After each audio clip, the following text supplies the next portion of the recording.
So I just wanted to let you guys know all roads led to Jerusalem. Okay? There were highways in our land. In ancient Yasharal, there were highways. And these highways led to Jerusalem because the children of Yasharal had to go to Jerusalem for Passover and for Feast of Tabernacles. Right? Did they do it? They only did it a few times. Under certain kings. Most of the time, children of Yasharal, they did their own thing. They didn't really keep Torah like, how it was commanded to. But, for, under the days of Solomon, under the days of David, under the days of Hezekiah, the children of Yasharal did indeed gather in Jerusalem for Passover and Feast of Tabernacles. But it was a long journey, for some of the children of Yasharal who lived in Asher, who lived in southern Judah, who lived in Gilead, in Bashan, of the tribe of Manasseh, Gad, a lot of the tribe of Ephraim, they would have had a hard time getting to Jerusalem because the Holy Land is so huge. You know what I'm saying? So we had highways that were constructed just like we have highways today, except there was no cars. But we had highways constructed and they were maintained. And there were people who were hired in constructing these highways in ancient times. People who had to pave the roads with stone. People who had to make sure there was no blockages, make sure there was no trees falling down, make sure there was nothing in the way, no rocks or anything like that. And they would do this all the time. And a lot of these highways still exist today. You can research this as a fact. When the Europeans came to America, they didn't have to build all these new roads. There were already roads here. They were dirt roads at first when they saw them, and they were dirt roads for like 400 or 500 more years. And it wasn't until like 100 years ago that they started cementing all these roads and paving them down with concrete. And now we drive on them today. So, but before that, all the roads were dirt roads. All the highways were dirt roads. And they were the same ones used by the indigenous people of the Americas, and the same ones that were used by the ancient Yasraelim, the ancient Ashuri, the ancient Misri, the ancient Canaanite peoples of, North America. Biblical times, they were using these roads, and we still use the same roads today. The same major highways, the same streets, and all that other stuff was already in existence. They didn't have to pave new roads and cut down trees and all this. They already were here. They already existed. Not all of them were already existing, but a lot of them, especially the ones in the desert, they were already here. So speaking of the desert, guys, we're here, Jerusalem, the real Jerusalem in Grouse Creek, Utah, Northwest Utah, guys. That's the real Jerusalem. And we're going to talk about how the ancient highways to Jerusalem is still in existence. If we look at a map, we can see the remains of all these roads. Now here is a road that I think is paved. It's called Etna Road. Yeah, it's paved. But like I said, these roads, before they were paved, they already existed. They were just dirt roads at first. But I want you to see how many roads lead to this specific mountain. You know what I'm saying? Why is this mountain so important? Nobody goes there today. So why are so many roads taking me to this mountain? I want you to understand. You got one road right here, it's paved. You got another road right here. It looks like a dirt road. Another dirt road.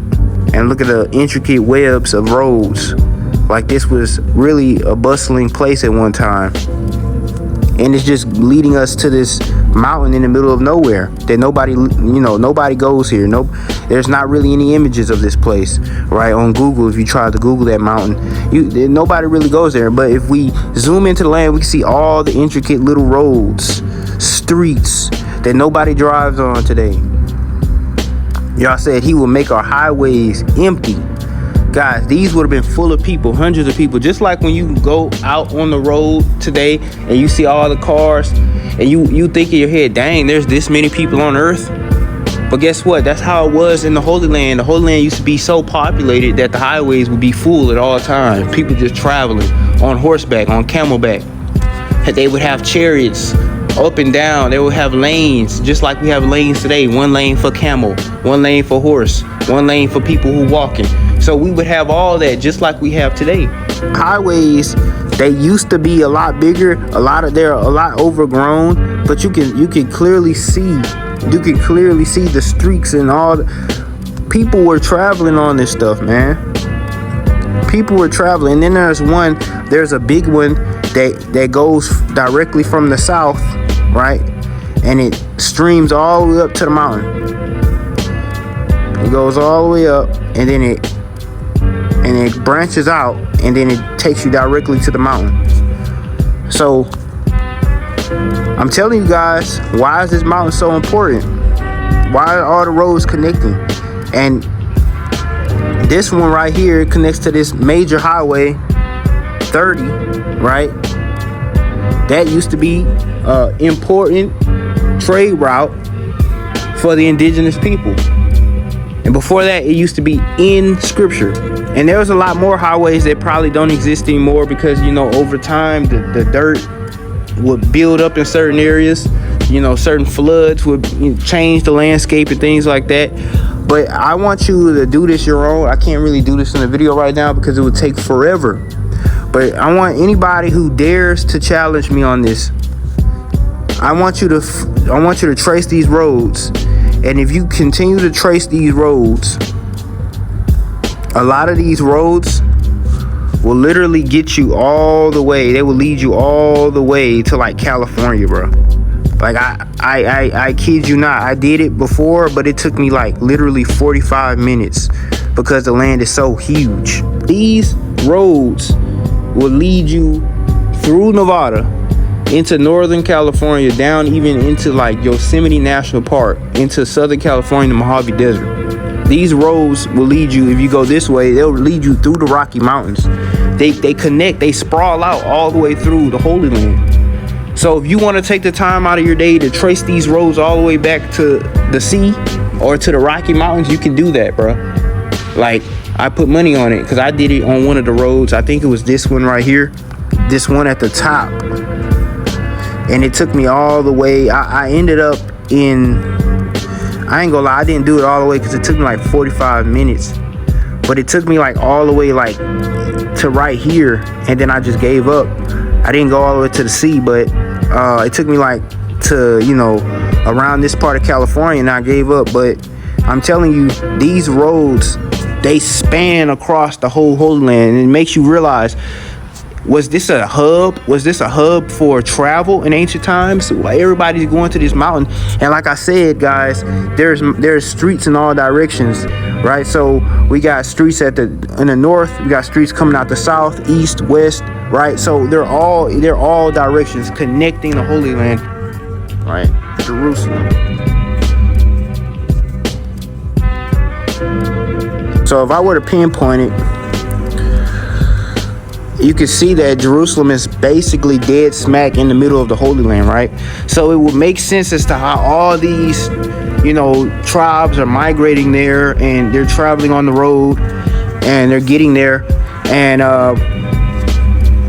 it's a long journey for some, quick journey for others. But, that was great because travel is so important for the human brain, human body, human spirit. You can see the most beautiful land. You don't have to be cooped up in one area, one tribe all the time. If you lived all the way over here, twice a year, you got to migrate and see the land, basically a vacation. Who wouldn't want that?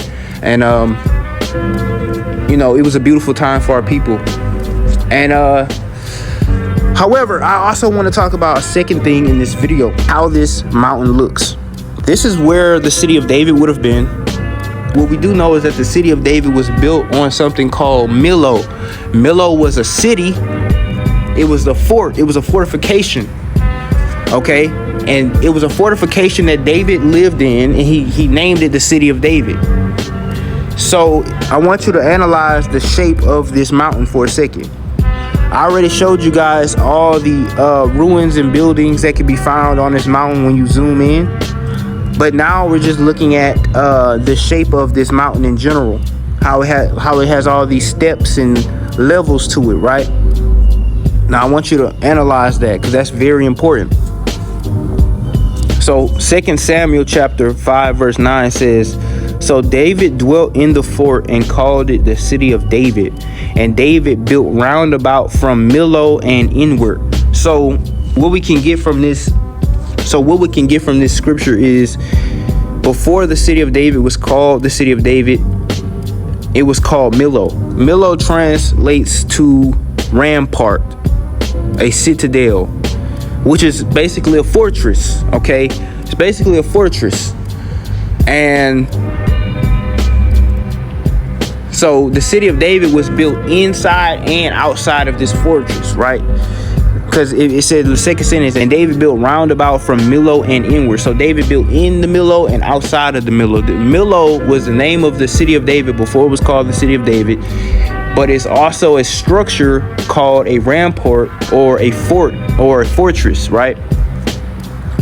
If we go to Wikipedia and we look up rampart, a fortification, you see images like this. But I like this one because it shows you all the steps and the layers that someone would have to climb up to get to it, right?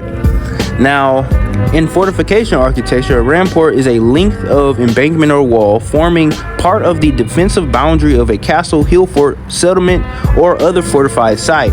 It is usually broad-topped and made of excavated earth or masonry. So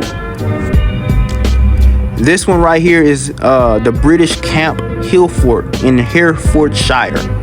Now, I want you to see this fort. They purposely put, all the layers and steps to it to make it hard to get to. If you're riding horses and all this other stuff, you could only get on it through that one road at the top, and not too many horses and things could get there. So, all the horses would be blocked off from this side. They wouldn't be able to climb up the steps. So only a few horses could get up here on the steps, and it would probably be like a gate or something right there to, stop the few horses that could get up. But yeah, so, people fought on horseback in ancient times. So that's why this is such an important structure. It will prevent the horsemen from getting at the top to fight against the castle. So we just so happen to see the same type of stepped system. And when people trying to get in on horseback, they can't all around. They would have to go up, up, up. But this would probably be blocked off or something. So, that's what we have to understand. So this area fits Jerusalem.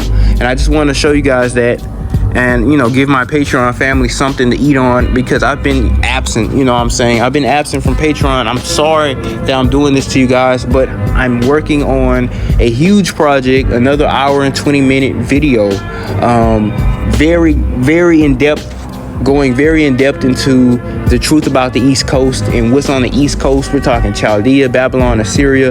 We're talking artifacts, Hebrew language, everything. And we're showing everybody that indeed is the land of Mesopotamia, the Fertile Crescent. I talk about the whole land a lot. I try to also talk about the other lands of scripture as well, so people can actually understand that I'm not just saying the Holy Land is here and nothing else. We're talking about all the lands of scripture can be found within the United States. Also got a new job and I work overtime, so we're talking 50 hours a week.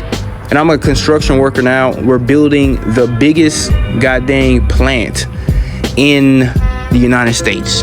Okay. So you best believe that I am tired when I get home. So I only have the weekends to do pretty much anything else that I do. And I also have to keep the Sabbath day, of course. So, my schedule's kind of packed, but I am indeed adapting to it. I am indeed adapting to it the best way I can. And I am going to continue to give you guys all the information you need, continue to research for you guys, all the stuff. It's not stopping just because I got a job, guys. It's not stopping. It might slow down a little bit, but it's going to speed up when I adapt to it, because the human brain has neuroplasticity. Of course, we can adapt to anything if we want to. You know what I'm saying? Anyway, I just wanted to allow you guys to, dive into that. It was very interesting. And I want you guys to all have a good day and a good week. Shalom.